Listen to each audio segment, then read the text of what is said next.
Bueno, profe, buenas noches. Esta exposición es acerca de la ATC-40, volumen 1, evaluación y reforzamiento sísmico de edificios de concreto reforzado. La ATC-40, volumen 1, fue publicada en 1996 por el Applied Technology Council para California Seismic Safety Commission. Su objetivo fue crear una metodología técnica para evaluar y rehabilitar edificios de concreto reforzados existentes. Este documento marcó el inicio del enfoque de diseño y evaluación sísmica basados en desempeño, que aún hoy sustenta normas como la ACE 41. La ATC-40 no es un código de diseño, sino una guía complementaria. Se aplica cuando analizamos estructuras ya construidas y queremos entender su capacidad sísmica real, considerando la no linealidad de los materiales y la geometría. También establece procedimientos para seleccionar estrategias de retrofit, siempre buscando mantener la seguridad y la funcionalidad. El volumen 1 contiene 13 capítulos. Los primeros 7 presentan fundamentos de reforzamiento, y los capítulos 8 al 12 explican los métodos analíticos como el pushover, y el capítulo 13 que plantea las condiciones y futuras investigaciones. Ya el volumen 2 incluye apéndices con estudios de caso, ejemplos numéricos y análisis como efectividad. La ATC-40 está escrita para distintos públicos. Cada capítulo inicia con una barra que muestra a qué tipo de lector va dirigido: propietarios, arquitectos, revisores o ingenieros estructurales. Así se garantiza que todos los actores del proceso de evaluación y retrofit hablen en el mismo lenguaje técnico sobre el desempeño sísmico. El capítulo 3 introduce la filosofía de desempeño. Ya no se diseña para una fuerza, sino para un nivel de daño aceptable ante una intensidad sísmica específica. De immediate occupancy garantiza continuidad operativa, life safety protege la vida aunque haya daño, y collapse prevention evita el colapso total. Estos niveles, combinados con los grados de amenaza, permiten definir claramente los objetivos de seguridad y funcionalidad de cada edificio.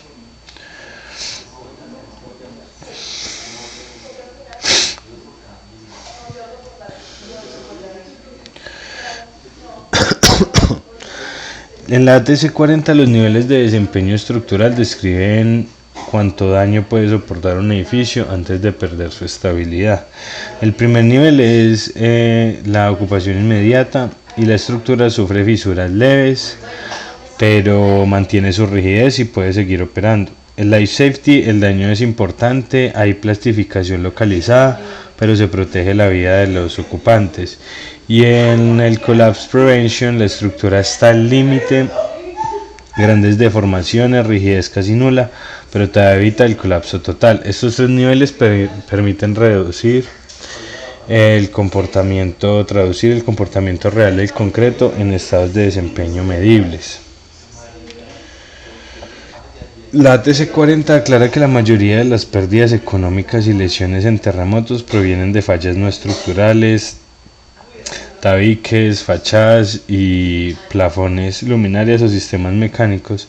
Aunque estos elementos no aportan resistencia, su colapso puede bloquear salidas, dañar equipos o causar víctimas. Por eso el documento introduce niveles de desempeño no estructural, compatibles con las estructuras, para asegurar la funcionalidad total del edificio. El capítulo 4 se enfoca en definir el peligro sísmico en el sitio. Aquí se establecen los diferentes niveles de amenaza: sismo frecuente, ocasional y raro, cada uno con su probabilidad excedida. La norma propone usar espectros de respuesta que representen las aceleraciones esperadas según el tipo de suelo y ubicación. También se incluyen fenómenos como licuefacción o falla de terreno, porque influyen directamente en la demanda sísmica que recibirá el edificio. Una vez definido el peligro sísmico, el siguiente paso es conocer la estructura. El capítulo 5 indica cómo identificar deficiencias mediante revisión de planos, inspección en sitio y recolección de datos. Se buscan irregularidades típicas, pisos blandos, columnas cortas, irregularidades torsionales o falta de confinamiento. Estas observaciones determinan si el edificio puede cumplir los objetos de desempeño o requiere un reforzamiento específico.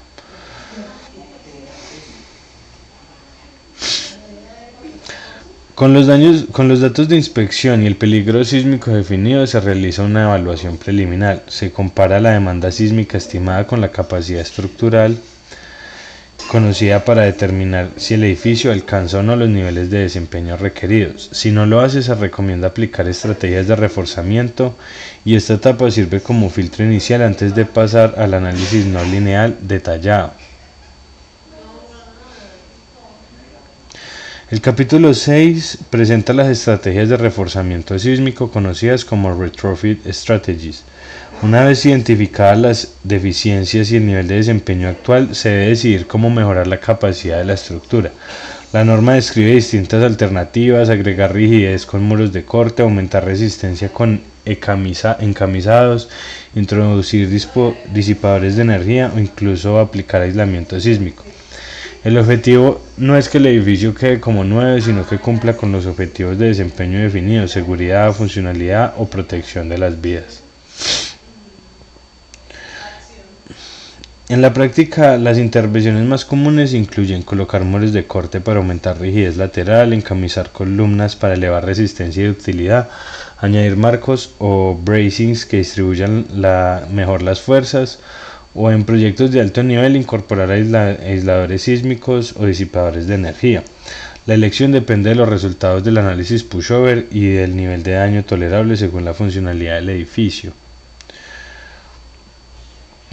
La selección de la estrategia de retrofit no es solo técnica, también es económica y funcional. La ATC 40 propone analizar el costo-beneficio, la interrupción operativa y la viabilidad constructiva. Por ejemplo, en un hospital no podemos cerrar áreas críticas, así que el método debe ser poco invasivo. En cambio, en un edificio de oficinas desocupado puede aplicarse una intervención estructural completa. El criterio fundamental es que el retrofit cumpla el nivel de desempeño objetivo sin crear nuevas deficiencias. El capítulo 7 se centra en el aseguramiento de la calidad. En este tipo de proyectos los errores pueden ser catastróficos. Por eso la norma exige revisión por pares o peer review durante el modelado, el análisis y la ejecución. Además, se deben verificar materiales, procedimientos constructivos y documentación. La idea es que cada fase, evaluación, diseño y construcción, tenga control técnico independiente. La norma establece que se debe exigir un plan de control técnico documentado. Este plan define quién revisa cada etapa, qué documentos se validan y cómo se reportan los resultados. El principio es la trazabilidad. Cualquier decisión técnica debe poder explicarse y justificarse. Este enfoque asegura que el retrofit cumpla los objetivos de desempeño con un nivel de confianza verificable. El capítulo 8 introduce el método Non-Linear Static Analysis o simplemente pushover. Este procedimiento aplica cargas laterales incrementadas a un modelo tridimensional del edificio para observar cómo evoluciona su respuesta hasta que alcanza su capacidad máxima. La diferencia del análisis lineal, el pushover permite identificar dónde se forman las rótulas plásticas y cómo se distribuye el daño. Este método representa el paso más importante de la TC40 porque permite evaluar la capacidad sísmica real de una estructura existente. El principal resultado del pushover es la curva de capacidad, que representa la relación entre el cortante total en la base y el desplazamiento del techo. En la primera parte, la pendiente indica la rigidez elástica, luego cuando la estructura plastifica, la curva se aplana, mostrando cómo está la pérdida de rigidez. Finalmente llega un punto donde la resistencia máxima disminuye. Ese es el inicio del colapso global. Esta curva sintetiza todo el comportamiento no lineal del edificio. La ATC40 propone el método del espectro de capacidad, que convierte la curva pushover a coordenadas espectrales de desplazamiento y de aceleración. Luego se superpone el espectro de demanda sísmica del sitio. El punto donde ambas curvas se intersectan se llama performance point y representa el equilibrio entre la capacidad del edificio y la demanda del sismo. Este punto define el nivel de daño real esperado para la intensidad del terremoto considerada. Una vez obtenido el performance point, podemos ubicar la estructura dentro de un nivel de desempeño. Si el punto cae en la zona verde, o en este caso en este punto, corresponde a la ocupación inmediata. Si está en este punto, entre estos dos puntos, se le llama life safety, y si se acerca a este punto de acá, es la prevención del colapso. Con esto los ingenieros pueden decidir si el edificio cumple los objetivos de desempeño o si necesita un retrofit sísmico adicional. El método pushover es potente y práctico, pero tiene limitaciones. Sus ventajas son claras: permite visualizar el daño, obtener curvas de capacidad reales y aplicar el diseño basado en desempeño sin recurrir a modelos dinámicos complejos. Pero también tiene restricciones. Supone que la respuesta está dominada por el primer modo de vibración, lo cual no siempre es cierto, especialmente en estructuras irregulares o de gran altura. Por eso la norma recomienda validar los resultados con el análisis complementarios y la revisión técnica. El capítulo 9 detalla las reglas del modelado que aseguran que el análisis no lineal refleje el comportamiento real del edificio. No se trata de dibujar la geometría, sino de representar las propiedades efectivas, rigidez, resistencia y capacidad de formación. La norma especifica cómo deben modelarse los elementos principales: vigas, columnas, muros, conexiones y diafragmas, incluyendo su rigidez reducida por fisuración o por plastificación. En el modelado del ATC40 establece reglas específicas para cada tipo de elemento. Las vigas y columnas deben incluir rótulas plásticas en sus extremos definidas por curvas de momento-curvatura. Los muros de cordes se representan con elementos tipo shell o con resortes de corte equivalente. Los nudos y juntas se modelan con la rigidez reducida para reflejar la fisuración, y además el modelo debe considerar los efectos P delta, que representan la inestabilidad asociada a las cargas gravitacionales. La norma también define cómo aplicar las cargas y condiciones de frontera. Las cargas laterales pueden basarse en la forma del primer modo de vibración, porque el pushover asume que ese modo domina la respuesta. En la base, las condiciones deben representar correctamente la cimentación y el suelo, incluyendo la rigidez vertical, rotacional y lateral.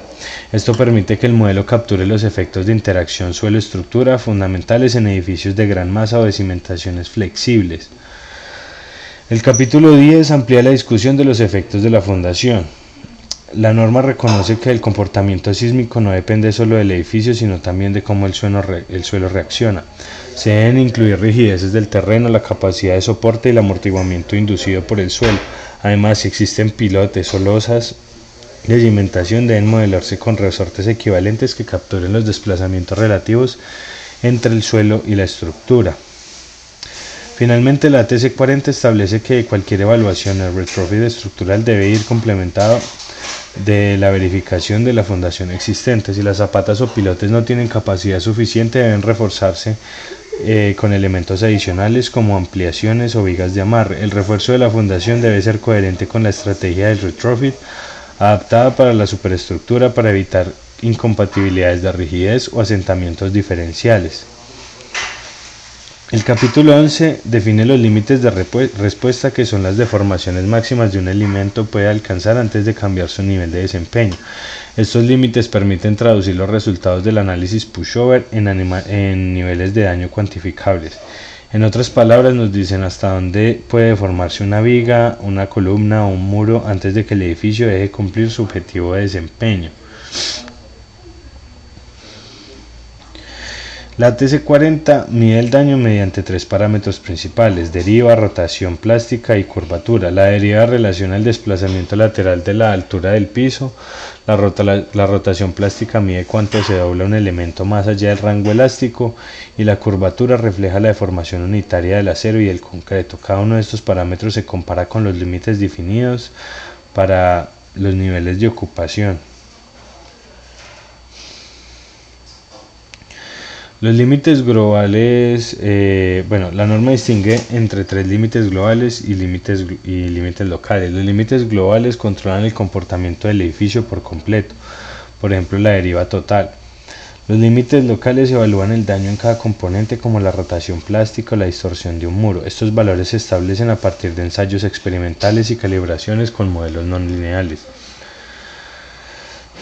Con los límites definidos podemos evaluar el desempeño global del edificio. Se comparan las derivas y rotaciones obtenidas en el análisis con los límites ya definidos de ocupación inmediata, life safety y para la prevención del colapso. Si la mayoría de los elementos se mantienen en ocupación inmediata, el desempeño es excelente.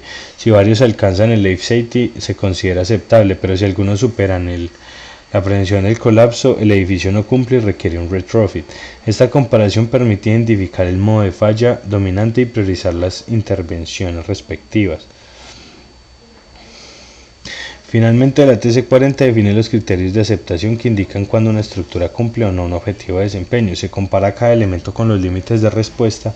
Si todos están por debajo del rango de life safety, se considera que el edificio cumple. Si algunos superan la prevención del colapso, debe reforzarse. La norma también permite incorporar factores de incertidumbre para reflejar variaciones en materiales o modelado. Con estos criterios, la evaluación se vuelve cuantitativa, reproducible y verificable. El capítulo 12 trata sobre los componentes no estructurales, que son todos aquellos elementos que no resisten el peso del edificio, pero que pueden causar daño o pérdida funcional si fallan.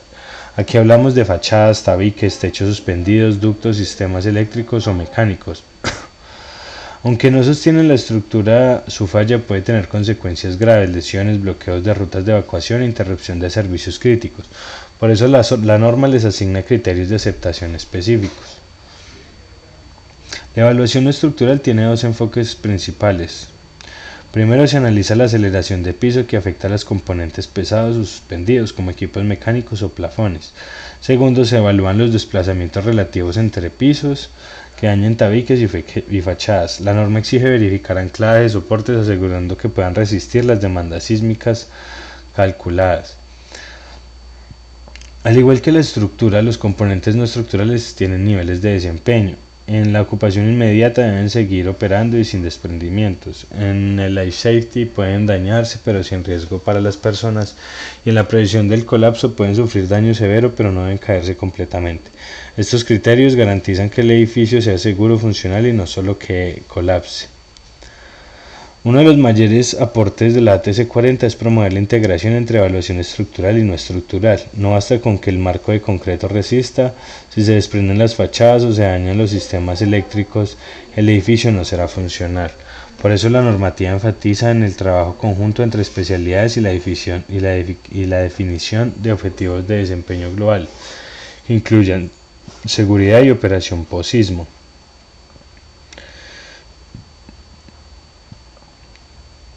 El capítulo 13 cierra la norma como una visión hacia el futuro. Reconoce que la TC40 fue solo el inicio de una nueva filosofía, el diseño sísmico basado en desempeño.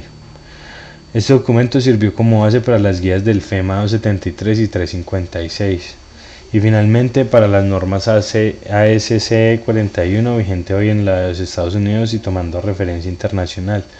También promueve la investigación experimental y numérica para mejorar los criterios de daño y los métodos de análisis. En síntesis, es una guía pionera que cambió por completo la manera de entender la respuesta sísmica de los edificios, dejó atrás los parámetros elásticos y adaptó el enfoque de análisis por desempeño, en el que el ingeniero evalúa cómo se comporta realmente la estructura ante diferentes niveles de demanda. Nos enseña a evaluar, modelar y reforzar edificaciones existentes con una visión moderna, cuantitativa y realista. Desde el punto de vista técnico, los aportes de la TC40 son inmensos. Primero, formalizó el análisis no lineal estático como herramienta práctica. Segundo, desarrolló el método del espectro de capacidad que permite comparar capacidad y demanda. Tercero, definió de manera rigurosa los niveles de desempeño estructural y no estructural que hoy son la base del diseño sísmico por desempeño. Todo esto marcó un antes y un después en la ingeniería estructural moderna. En Latinoamérica, los principios de la TC40 han sido adaptados progresivamente en normas y guías locales. En Chile se integraron en la NSH 433 y en la práctica de reforzamiento post-2010. En México inspiraron las guías de evaluación post-sismo del 2017 y en Colombia sus conceptos se reflejan en la NSR 10, especialmente en el título A y el título I, donde se habla de evaluación y rehabilitación de edificaciones existentes. En todos los casos la filosofía es la misma, entender el desempeño y no solo la resistencia. El legado de la TC-40 fue tan grande que dio origen a toda una familia de documentos. Primero vino el FEMA 273 en el 97, que tradujo sus principios a un marco más amplio. Luego el FEMA 356, que redefinió y refinó los criterios de desempeño. Y finalmente todos estos esfuerzos convergeron en la norma ASCE 41, hoy el estándar internacional para la evaluación y el reforzamiento sísmico. En resumen, la ATC-40 es la semilla del diseño sísmico moderno. Para cerrar, podemos decir que la ATC-40 marcó un antes y un después en la ingeniería estructural. Pasamos de preguntarnos ¿resiste el edificio? A preguntarnos cómo se comporta, cuánto daño tolera y cómo se recupera. Este documento nos enseñó a ver las estructuras como sistemas vivos donde cada componente estructural y no estructural cumplen un rol. Hoy la filosofía del desempeño no solo busca evitar el colapso, sino garantizar la continuidad funcional y la resiliencia urbana. Esa es la esencia de la TC-40 y por eso casi 30 años después sigue siendo una referencia indispensable.